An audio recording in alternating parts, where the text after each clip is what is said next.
Hey, welcome back to the shop. Today we got time for just a real quick little Christmas craft. Quick Christmas craft? Yeah. We're gonna make some Christmas tree ornaments. Little stars, 5-pointed stars. Yeah. Hey, editor John, cut in a picture of the final thing. Yeah, that's the one.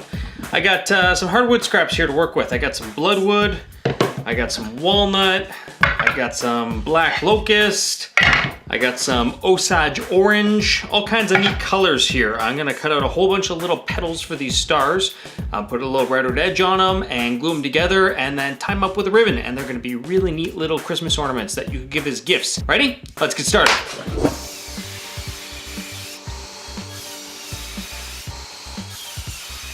Okay, so the whole point of this project is make something pretty well using up some of the hardwood scraps that I've got lying about the shop.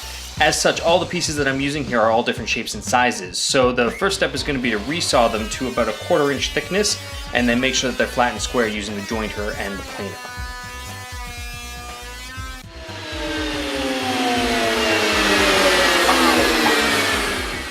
Alright, we got all of our scraps sawn down to panels of equal thickness. Now we'll give them a quick sanding and fix the decals.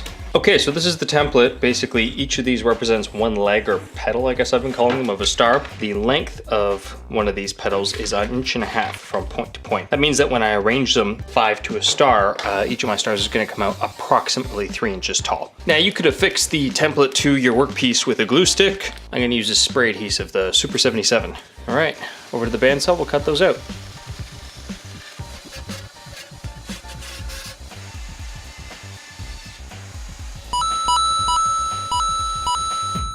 It is Stoutsmas! The tastiest holiday of the year. Stoutsmas is a tradition I started about 3 years ago where at the beginning of my Christmas holidays, I go over to the LCBO and I buy every stout and porter I can get my hands on, and every year I celebrate it with vigor. Anyway, the neat thing about this project is you can cut these little bastards out on whatever you got handy. I'm using the bandsaw because I just bought it. Quite happy with it, want to get some time on it. If you have a scroll saw though, that'll work. You can probably cut it by hand if you're some kind of a masochist or something. You could even use a CNC machine. I've got one of those, but this whole project started because I was trying to make an ornament for my wife on the CNC machine and it went pear-shaped fast. The thing lost Z height somewhere during the cut and plowed into one of the bolts that holds the work surface onto the machine, broke the bit, trashed the whole thing, made an awful mess. So the CNC machine and I were on the outs. We gotta redevelop our trust at some point in the future. Anyway, I got a shitload more of these little triangles to cut, or diamonds? Diamonds. I got a shitload more of these little diamonds to cut out, so I'll see you in a bit. All right, I got a whole bunch of pieces cut. What comes next really sucks. It's a whole lot of sanding on all 6 sides of every little piece that I've cut out.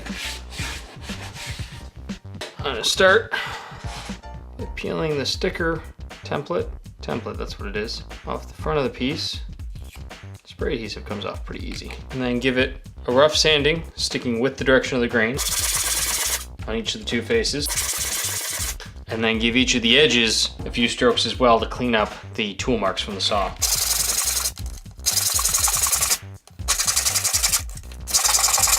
And then finally, I want to establish a little bit of a bevel on the face by giving each of these corner edges, I suppose you call them, a few strokes. There's nothing for it but to put on a decent podcast and give her hell.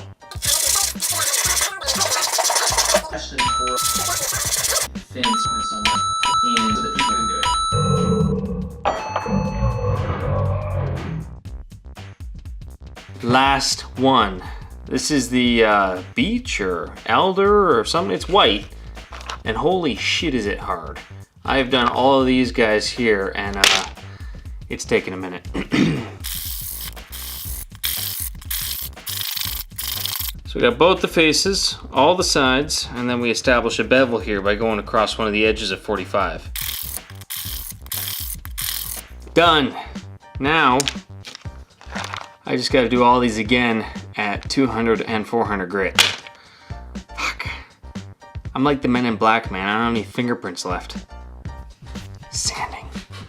Before glue up, there's one other thing that I want to do, and that is to take a drill bit and drill an 1/8 inch hole through the side of 1/5 of all of my pieces here. And that's gonna be a hole that I use to feed some nice little ribbon?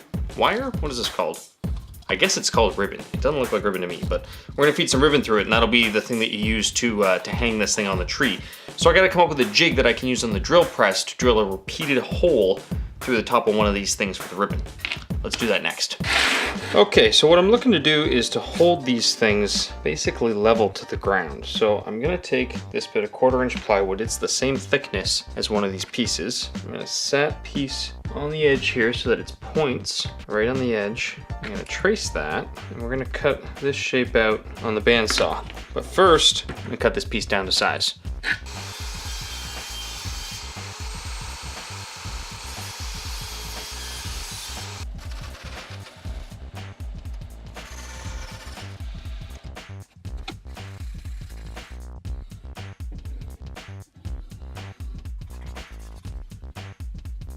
And we glue our jig to our backing board here.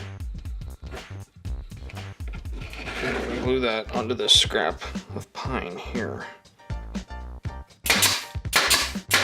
I got the jig positioned in the drill press.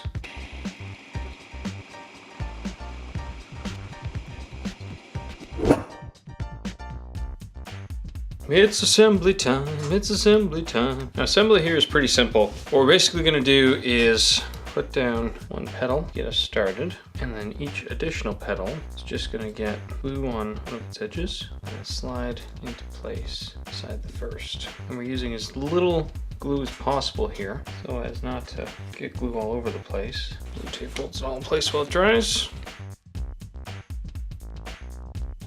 After the glue was set on all of the stars, I hit them with 3 coats of gloss polyurethane spray. This will protect the wood and also gives them a nice shiny exterior that should glint in a lovely way beneath the Christmas lights on the Christmas tree. After letting the polyurethane dry overnight, I affixed a ribbon to each of the stars that'll let me hang it on the Christmas tree. Oh, come on now, aren't these things cute? I don't often make little crafty things like this, but frankly, I'm really proud of how these things turned out. And my wife likes them too, which is really the point of all of this work. So that's it for this video. If you've got Christmas crafts of your own, please leave a link in the comments down below there. I'd love to see what you're making. In the meantime, if you want to keep up with me between videos, you can always check me out on Twitter or Instagram. I am @ApprenticeMarks in both spots. And, you know, do the like and subscribe and all that jazz. And have yourself a happy holidays, man. Cheers.